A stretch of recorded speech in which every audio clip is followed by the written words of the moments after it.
Not insult you, for there is a word from the Lord. The 27th Psalm says, "The Lord is my light and my salvation. Whom shall I fear? The Lord is the strength of my life.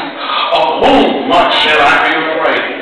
He says, "When the wicked, even my enemies and my foes, came upon me to eat up my flesh, they stumbled and fell.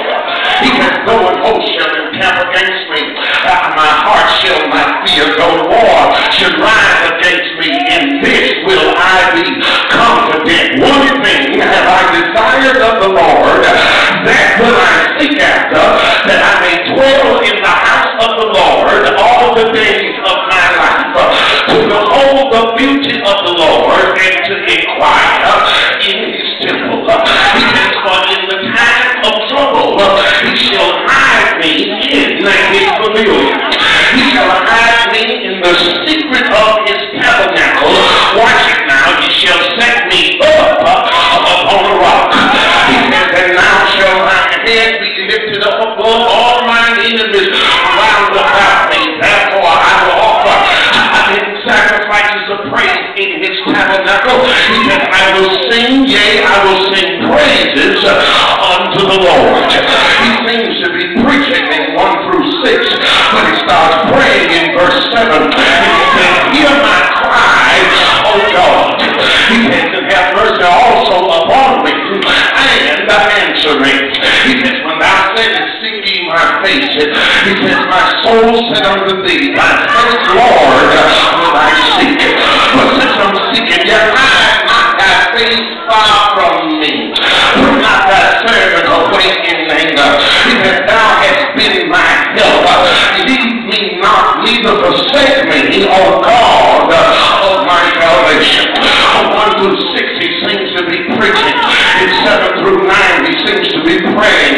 But then he speaks prophetically. In verse 10, he says, "When my father and my mother forsake me, then the Lord shall take me up." He shifts back up this to prayer once again, and he says, "Teach me thy way, O Lord, and lead me in a plain path because of mine enemies." He is back about it. "Deliver me not over unto the will of mine enemies, for false witnesses are risen against me, and such as breathe out cruelty." He says, "I want to testify, I had fainted. I almost gave up, Doctor. I had fainted unless I believed to see the goodness of the Lord in the land of the living." And he gives you a prescription: wait on the Lord, and be of good courage, and he shall strengthen thy heart. Wait, I stand on the Lord. As we commemorate these deacons who have gone on before us, I simply want to talk about soaring in every season. Soaring in every season.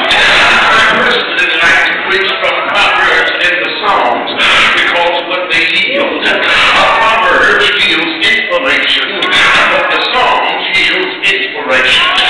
Proverbs lead me into the way of wisdom, but the Psalms lead me into the way of worship. The Proverbs give me a kind of leadership, but the Psalms give me a kind of liberation. I come to declare that this 27th Psalm seemingly sets forth some secrets for the saints to soar in every situation.